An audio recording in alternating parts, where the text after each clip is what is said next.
Welcome to another episode of Life Lessons with Dr. Bob, where you'll hear highly accomplished and fascinating guests talk about the challenges they've overcome and the winning mindsets that have led them to great success.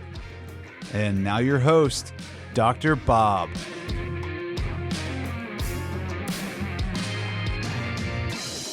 Hello, and thank you for joining me in another episode in Life's Lessons with Dr. Bob. This evening, we have a very special guest, a friend of mine and the former Israeli ambassador to the United Nations, Mr. Danny Danon. Before we enter into the general conversation, I want to give you some more background about Danny, and I'm going to read that. Danny was born in Israel in 1971, young guy. He completed his IDF service and ended with rank of lieutenant. He holds a bachelor's degree in international relations and a master's in public policy. He's a member of the Likud party, and he's been in the Knesset, that's the Israeli parliament, for 6 years, from February 2009 to 2015. He also served as deputy defense minister from 2013 to 2014, and in May 15, he was appointed Minister of Science, Technology, and Space, a role that he held until he became ambassador to the United Nations, which he finished in 2020. He held that role for about 5 years. I followed your career, Danny, and I'm especially interested in your role as ambassador to the United Nations. And so many interesting things happened in the world and to Israel during that period. So I have a few topics that I'd like to discuss with you. The first one is the fact that Israel is quite dependent on military aid, not military soldiers, but military aid with the United States, getting F-35s and other kinds of high-tech weaponry from the United States, which makes Israel the most capable power in the Middle East. Not the largest, but the most capable. In view of the fact that we've just pulled out quite quickly and, in my view, irresponsibly from Afghanistan, leaving people behind, leaving weapons behind, I wonder how this affects Israel's ability to continue to be the leading dominant force in the Middle East and to protect itself from its many enemies. Is it possible that Israel won't be able to get support from the United States when necessary? And what are your thoughts on this, about the precipitous pullout that America just did under President Biden from Afghanistan? Thank you very much for having me, Dr. Bob, in this beautiful studio in San Diego. It is my pleasure to be a friend of yours for many years, and I want to congratulate you for the new podcast. As you mentioned, I spent 5 years at the UN. That's a long time. And I learned a lot. I met a lot of interesting people. And I was involved in many decision-making concerning our security. I would say 2 main points. First point, we have to do what's good for Israel, period. Even if it means that some of our colleagues in Washington will not be happy. In my first book, which I wrote a few years ago, Israel, the Will to Prevail, I discussed it, that when you look at the history of Israel, whenever we took the right decision, which was against the recommendation coming from our strongest ally, the US, it was better for our security. You can give a few examples. The decision to attack the nuclear reactor in Iraq, which was taken by Menachem Begin. The decision to attack the nuclear reactor in Syria, which was taken by Ehud Olmert. Many decisions that at the beginning the US told us, don't do it.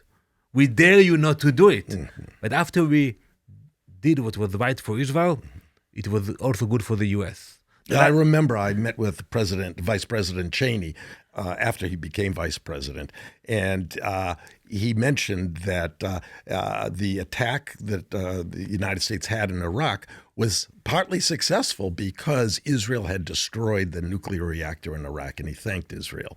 But what you're saying is oftentimes there's political pressure against Israel to do things or to not do things which are not in Israel's best interest, and Israel has to deny that, has to stop thinking about those pressures from outside and always do what's right. Exactly. And when you read the George Bush II book about his term in the White House, he described the argument he had with Ehud Olmert. And he told him, don't attack the reactor in Syria. And after we did, he said, I learned to reappreciate the Israelis. And that shows... That's in his own book. That was in his book, in his own words. Right. So that shows, yes, we don't agree, but we have to do what's right for us. The second major point is we need the U.S. to be strong.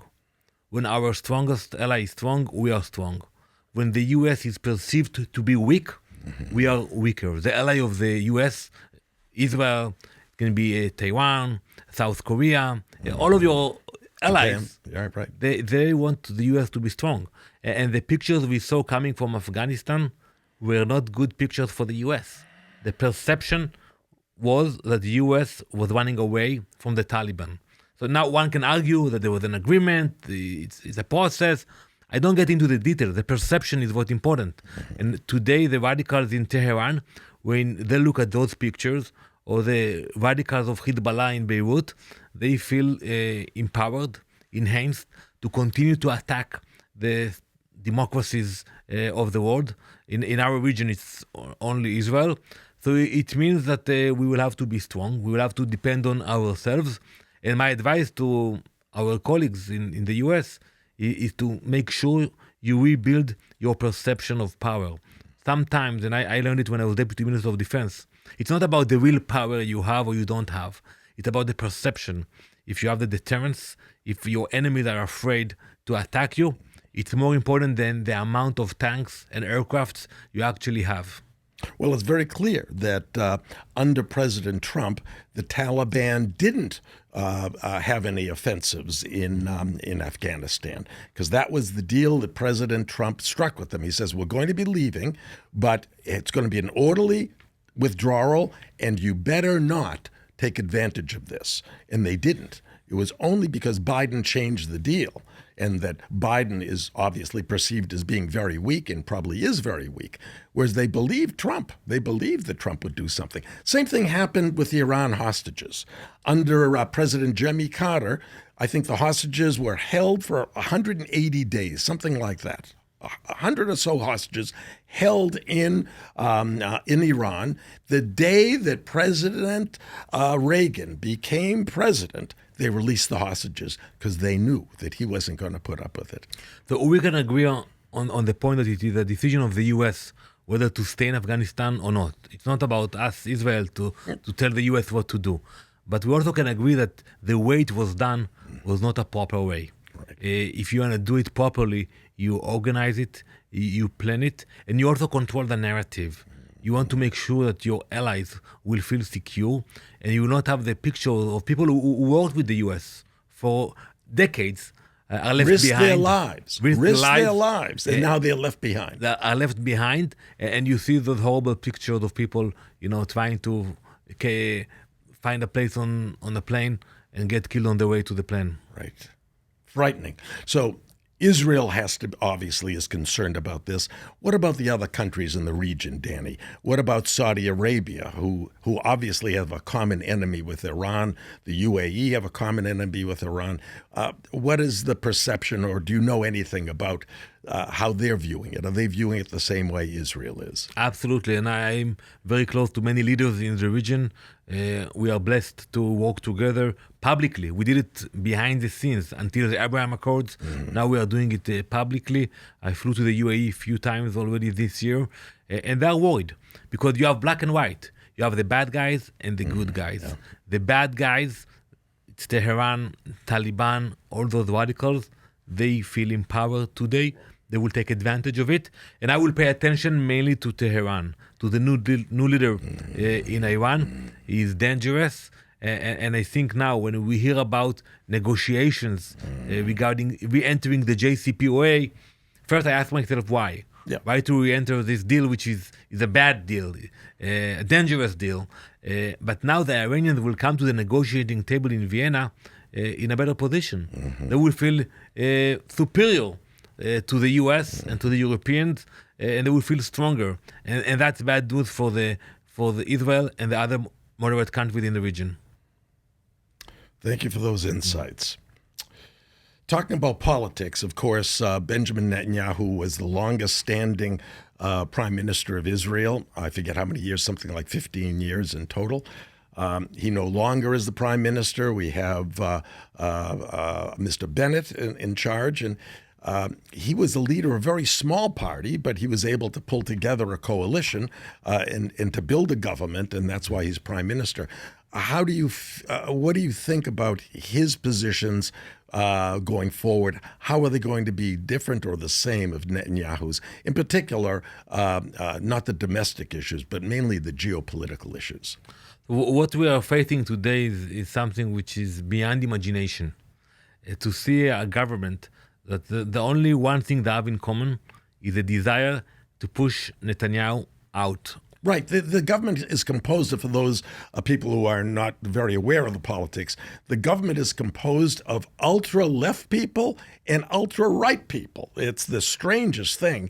And I think that's rather dangerous because unlike in the United States, where a president forms a government and brings people, like-minded people, to his team or her team, in Israel, the coalition is made of different factions, and they each have their own, negotiate for very important positions in the government. So you'll have ultra-left-wing people. We have, I think the coalition contains even Arab Muslims party. Absolutely. So it's the strangest mixture of individuals and different points of view. And in this case, diversity is not a positive, all right? When you're running a government, you really need a single focus, not a single focus on what to do, but a single way of looking at the world, a singular view of the world. And that's not the case in Israel now. You described it very well, Dr. Bob. And I will add one example. Imagine you have in your government Cortez, Omar, sitting together with Ron DeSantis, Nikki Haley, and Ted Cruz. Right. And you have to decide about policy. Impossible. Impossible. That's what's happening today in Israel. You have radical liberals, some of them are Arabs who do not recognize the state of Israel even. They're in the parliament. In the government. And they don't recognize the sitting state. with a few of the right-wing parties Yes. that don't like Netanyahu. And because they wanted to push him out of office. And by the way, they were successful. Mission accomplished. Yes. They got what they wanted. Now what? But now what? Right. Now you have to run the economy. You have to deal with health. You have to deal with security. You have the Iran deal. So the prime minister today, he has only 6 seats in this coalition. You cannot... 6 out of how many? 61. So imagine that Right. you run a company and you have 10% of the vote on your board. Right. You cannot run the board. And that's what's happening today. You have few prime ministers. Each head of party is a prime minister by himself. And that's why I don't think they will be able to lead. They will be able to stay and govern, but not to lead. Right. So they'll be in place, but they won't be able to make important decisions. Unfortunately, Impossible to that make is the important case. Decisions. What a shame, and especially during these times. Also, at the same time we're facing these issues with military and politics, we're still facing this issue of medicine and COVID. And from what I've read, Israel has been the most successful in getting the greatest percentage of its population inoculated. And by the way, whether you're pro or anti-inoculation, I can understand both sides, matter of fact. But I'm just wondering how the Israeli public, do people have the right to not be inoculated? Because in some countries, I understand it's going to be required to be inoculated. So what is the COVID story, the inoculation story in Israel? So first in Israel, we know to come together when we have to do it. We are used to emergencies. Mm-hmm. That's why we were very efficient at the beginning, and we were able to get people vaccinated in a very impressive high rate. Mm-hmm. It's not mandatory. You choose whether you want to get vaccines or not. Mm-hmm. And the vaccines are the same, the Moderna and the Pfizer and mainly the J&J. Pfizer and Moderna. Yeah. But mainly Pfizer. It's available to everybody. Mm-hmm. Actually, now we are offering the third vaccine, the booster, to the population above the age of 40. And I think that's the way it should be. You should not force it. You can encourage it. So the government is actually trying to give incentives to those populations who are not aware of the vaccines, but it is not mandatory. And today you have about 1 million Israelis that chose not to get vaccinated. And that's what, about 15%? Yes. 1 million, yeah. Yeah. And we hope that we'll be able to open up. I know that many people want to come to Israel to visit our beautiful country. We need tourism. It's part of our economy. Unfortunately, it will take a few months before we'll be able to open up. Yeah, there's considerable debate about the vaccine in America. And there are many, many highly qualified immunologists and physicians who believe that the vaccine is the wrong way to go, that people should have been treated for the illness instead. And there are a couple treatments. For example, I came down with a positive and with some symptoms, and I was treated with Regeneron. And 3 hours later, I was perfectly well. So there are treatments for it, and I just wonder why the world rushed to vaccinate people with what is an experimental drug. And I see people in the street, or you did for a while, with 2 masks. People were afraid outside. I actually went outside. I was at the post office here. I saw a guy in a convertible, top down, by himself in the car, wearing a mask. I mean, some of these things, to me, just don't make any sense at all. But the point I'm going to make is many people were so afraid of breathing the air, yet they stood in line to be injected by an unknown chemical into their bloodstream. So I find that just strange. And the fact is that most people who get COVID get over it. It's 99.99 or something, get over it. The unfortunate 0.01%, usually those people had other very serious health issues. So I don't know why we didn't approach this the same way we approached the bird flu, the other flus that this country had, mainly coming from the Far East, it turns out, where we didn't put people in masks, we didn't shut down the economy. And I believe that the politicians in just about every country didn't make the calculation, is the cure worse than the disease? People die of flu every year. 70, 80,000 people die in the United States of flu every year. And all right, this might have been a worse flu, but the damage to our economy, the number of cases of depression and suicides that have gone up, and abuse of husbands and wives and children, it's a very high price to pay. And all the stores that went out of business, it's a very high price to pay for shutting down the economy. So that's just Dr. Bob's view about it. But it looks like Israel has been successful. The number of cases is diminishing. But I'm afraid that this is going on forever. If it's not going to be COVID-19, or if it's not going to be the Delta variants, it'll be the Epsilon variants. And that I fear it's a government's way of taking away some of our rights every day. Our right to speech seems to be hampered.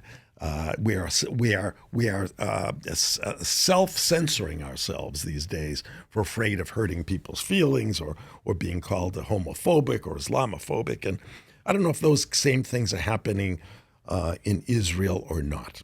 So we face the same challenges, the same questions. I agree with what you said earlier, that we should respect all opinions, and each one should decide by himself what he wants to do, right, what he doesn't want to do.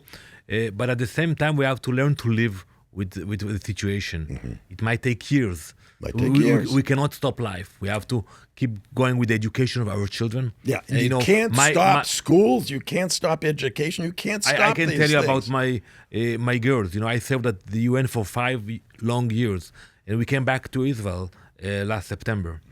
And for a year, they had to stay home, trying to study with Zoom. You don't study. No. So I asked myself, what will happen next year?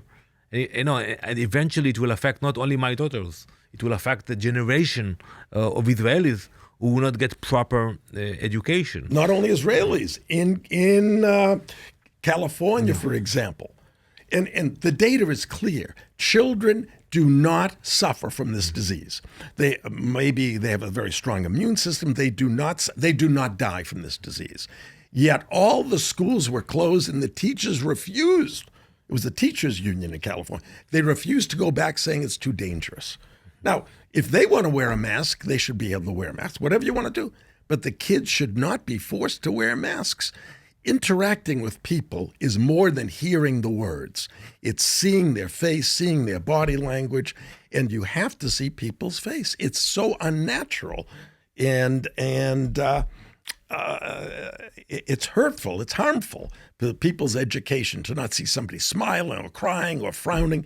That's how we interact with people. So the thing that your children faced in New York was being faced in every home here in California. That's why we have to think for the long term, and I think we have to allow people to live and the businesses to thrive. Right, and for the government to say, well, this is the new normal, that is not acceptable. It's not acceptable at all. Tell me about some other problems that we're facing in California, and I wonder if you're having them in Israel also. The problem of homelessness. We have in certain areas, and California is leading the way in the number of homeless people. It's a shame. It's it's leading the country in these things. It's failing on education, but it's leading in all of these terrible problems, and there doesn't appear to be a solution. You may not know this, but in California, the law was recently changed about theft. Somebody who steals $950 or less in California, it's considered a misdemeanor. That means it's not a felony and not a serious crime. And given the crime rate, the police don't spend any time investigating misdemeanors. And even if they did, they'd bring it to the judge or the district attorney who would throw the case out. So we have cases in California now where people are going into stores. This is mainly in San Francisco. I don't know if you've seen the videos. I've seen it, yes. With suitcases or plastic bags, emptying the shelves into these plastic bags, suitcases, and walking out. So, we admire the U.S. and the values of the U.S., but there are some things we don't want to emulate and bring into Israel. Yeah. And that's one of those things. We don't have the problem of homelessness. We have homeless people, but, few. And we deal with them and we provide them services. And when you walk in the streets of Tel Aviv and Jerusalem, you will not see homeless people. Mm-hmm. And the issue that you described, I saw those videos. I was shocked. Shocking. This is undemocratic. Because when you speak about democracy, it's about allowing people to live safe with their freedoms. But once you don't feel safe, and that's the case in those places, basically you are not allowing people to live in a real democracy. By taking the right to live secure with their family, to go to work, pay taxes. Once you allow people to attack them, to steal from them, right, that's undemocratic. And, the left is always worried about the lowest underdog. It's worried about the homeless. So I guess it said you can steal. But it's not worried about the rest of the population who now can't go shopping. Mm-hmm. The last I read, which is about a month ago, Walgreens closed, I think, 15 stores in San Francisco, closed because of the rampant theft. And Target is closing stores. So the average person, the middle America, you're going to have trouble shopping because the stores are closed. And what do you think? The homeless or those criminals are going to stop because the stores are closed? They're just going to move to where the stores are open. And by the way, it's $950 per incident. Wow. Per incident. They can go back to that same store the next day and steal $950. Or the same day they can go to a different store and steal $950. I hope and I believe that the legislation will change. That would be my advice, because I think for the public safety, it shouldn't be the case. Yeah, I don't know of any other country in the world that is going in this direction, this very, very spiraling down direction.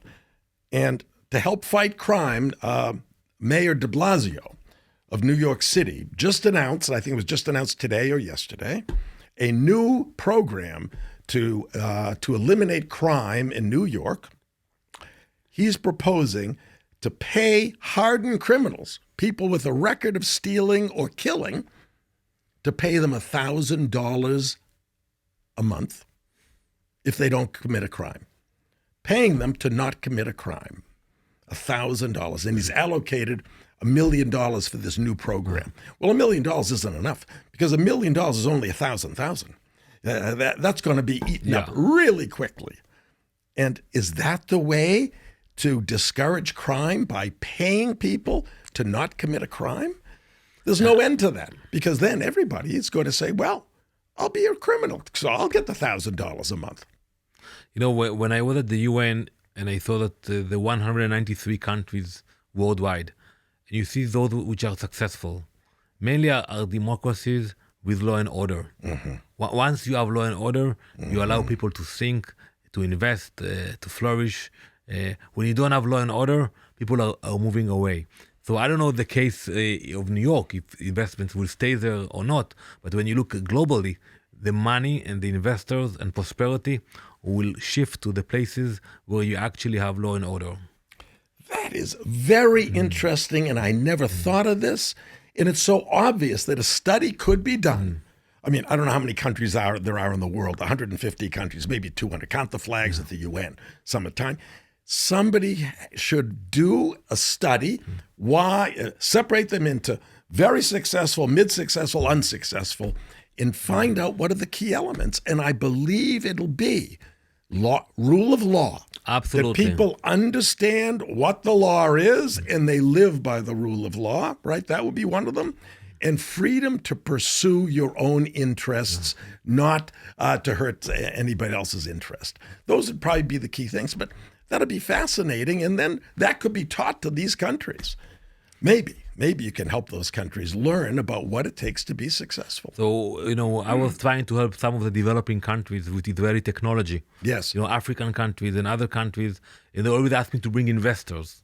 And I told them it will be very hard to bring investors if you cannot guarantee the rule of law. Right. If they have to go to court, if they have to secure their investment. Once you don't have those basics, it's going to be very hard to bring real funding and real investments. And so far, you know, you're receiving aid. But if you want to move forward, you don't want to get aid. You want to get investors. You want to get aid in a different form. You don't want to get money. You want to get help in building things, in building companies, and building infrastructure. Exactly. You don't need the money. Money just corrupts people. And you know, being successful has nothing to do with the size of the country. You look at a country, Singapore, probably the smallest country on earth. Maybe Liechtenstein is smaller. But Singapore has a high standard of living. And it's because they have high education and very strict laws. Very strict laws. You know, if you start painting graffiti, you get punished. You get caned, hit by a cane in public. So I'm not saying that we have to, you know, punish people in public, but, you know, it may be helpful. We have to think of other ways of treating criminals other than just putting them in the storehouse. Now, that is successful, keeping them away from society, but maybe it's not teaching people enough lessons. Maybe we have to go back to public beating. I don't know. You know, where other people see, I better not do it then. You know, I'm not saying public executions, public hanging, but we have to do something different. And let's talk, getting back to homelessness for a moment. I don't know if you know why it started in America. Started in the late 60s. At that time, every city had a facility called a state hospital. You knew what a state hospital was. It was a mental institution. It was a place where people were put, usually against their will, because they had exhibited mental problems, and because they don't have a will. You can't ask somebody crazy, give them the right to go out and do whatever they want. So they were put in against their will, medicated, and cared for. Now, there are always cases where they shouldn't be there, but let's deal with most of the cases. These people had mental or drug or alcohol problems, and they were kept away from society as they should have been, not just to keep them away, but to keep them safe and secure and maybe helped. That's the way it was. For 100 years in America, they were called state hospitals. You didn't go there for a broken bone. You went there because you were crazy. In the 60s, and I remember I was a student at the time, the left came out and said, this is wrong, we can't treat people this way, you can't take away their rights, and they will do better in the community. They should be integrated into the community, and they can learn from the community how to behave. And I remember there was an organization called the Mental Patients Liberation Front. And I actually met, through a strange story some other time, a woman who was a member of the Mental Patients Liberation Front. She was mental, right? She had problems. And through their lobbying, they got every city, every state to close the state hospitals. And where did those people go? They went out into the community. Did the community take care of them? What do you mean the community is going to take care of them? We're the community. Are you going to invite mental patients into your house to take care of them? No, of course not. It's not your responsibility. It's the government's responsibility. Well, the government said it's not my responsibility anymore. So where did they go? They live on the streets. And that's where they are today. And if you go by, there are parts, even San Diego has a whole section downtown. You'll see tents and defecation and needles. These are the same people that would be in cared for in state hospitals. They'd be cleaned, and they wouldn't have any alcohol or harmful drugs, and they'd be taken care of. And now they're in the streets, despoiling the city, despoiling the quality of life for everyone, and more dangerous because the police don't even police those areas. I'm sure there are murders and rapes and crime there, and the police are afraid to go in. And this is happening in every major city in America. And it's the fault of the left. The fault of the left. You know, as I mentioned before, there are some things that we are happy that we don't have in Israel, and we have to make sure we will not have them in Israel.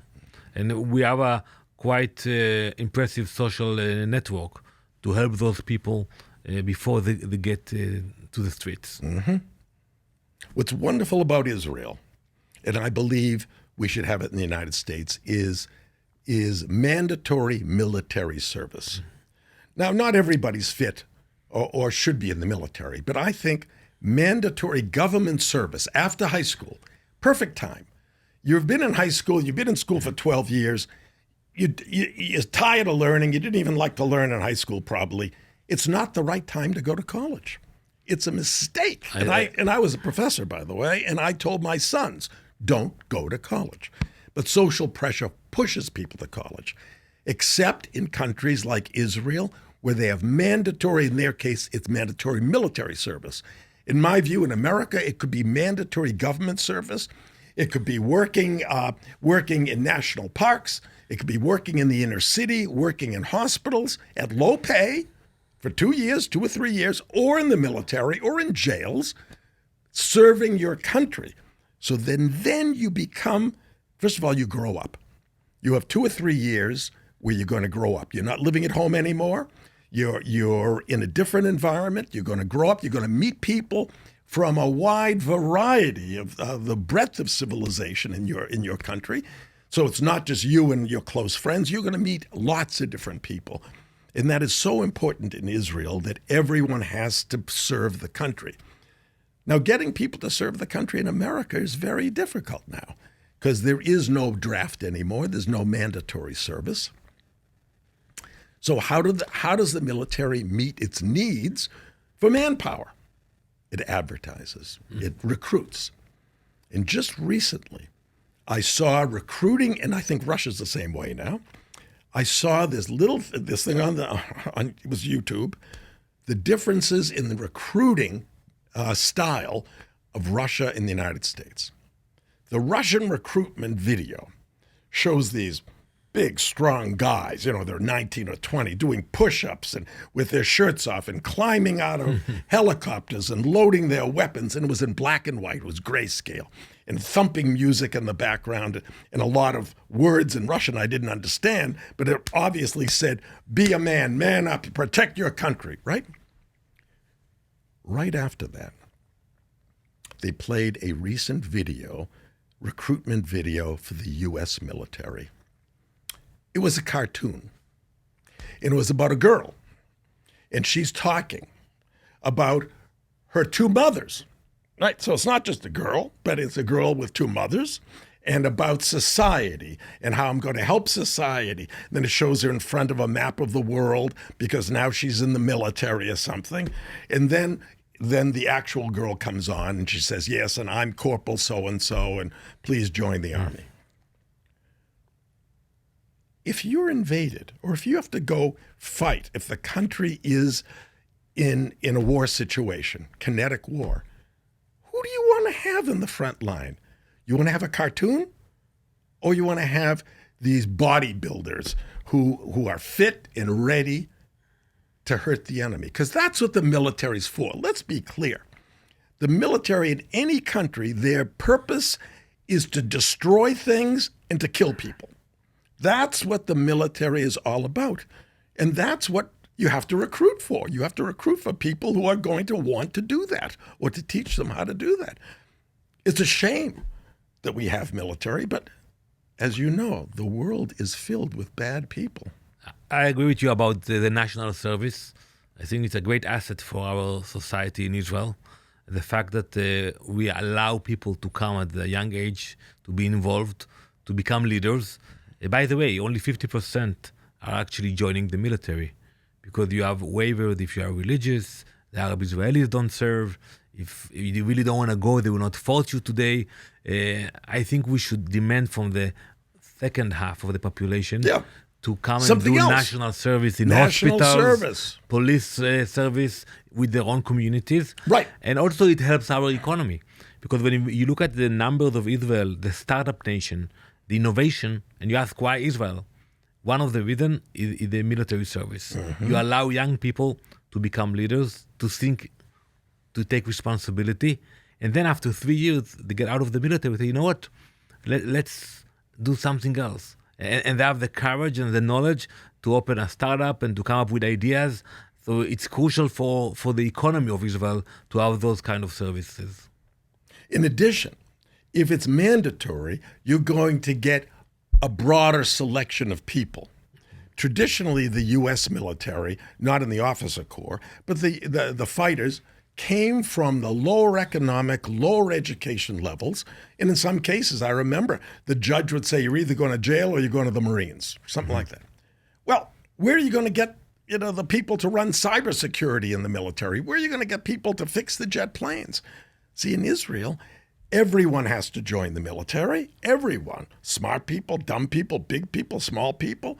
So you get a broader mix of skill sets. So you can, when Israel has a cybersecurity unit, which it does, it grew it from internally from smart people that joined. And then it sends them to school and they go back into the military. So I think Israel has it right. Israel has this portion right. And it's just a shame that that we chose, that Moshe Rabbeinu chose such a bad neighborhood for us, Someplace in South America would have been nice, Mexico would have been nice, much better climate and nicer neighbors. Yeah, it's the promised land, we don't have all the assets of our neighbors, but it's our land, so... It is our land, and it should never be divided, in my view. Next, let's talk a little bit about Danny Danon. You've served in the military, you've served in the Knesset, you've served in the administrations, in various senior posts. And what's in store for you? What are you doing now, and what do you plan to do going forward? So, from a very young age, I got involved with public service. I believe in it. And I intend to be more involved with the knowledge I acquired at the UN, the friendship. Today, I don't think this government will last for too long. Mm-hmm. So we have to wait to see what's happening with the government. But meanwhile, I'm continuing to build bridges with our allies in the region, the Gulf countries, promoting Israeli technology, helping developing countries. And I made a lot of friends in the time I served at the UN. And today I continue to work with the leaders I met over those years. Mm-hmm.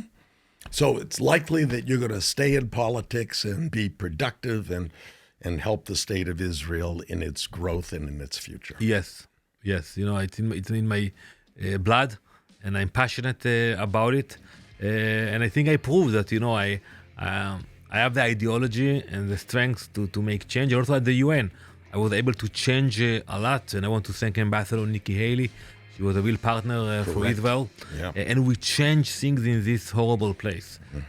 So that's what I believe I will do in the future in different positions within the Israeli government. Danny, I look forward to following your career, and I'm sure it's going to be an interesting one. Thank you very much, Dr. Bob. And thank you for joining us this evening. Thanks so much for listening to another episode of Life Lessons with Dr. Bob. If you enjoyed these interviews with some of today's most influential thought leaders, please follow and rate the show on your favorite podcast platform. And don't forget, you can also watch each episode on YouTube as well. We'll see you next time.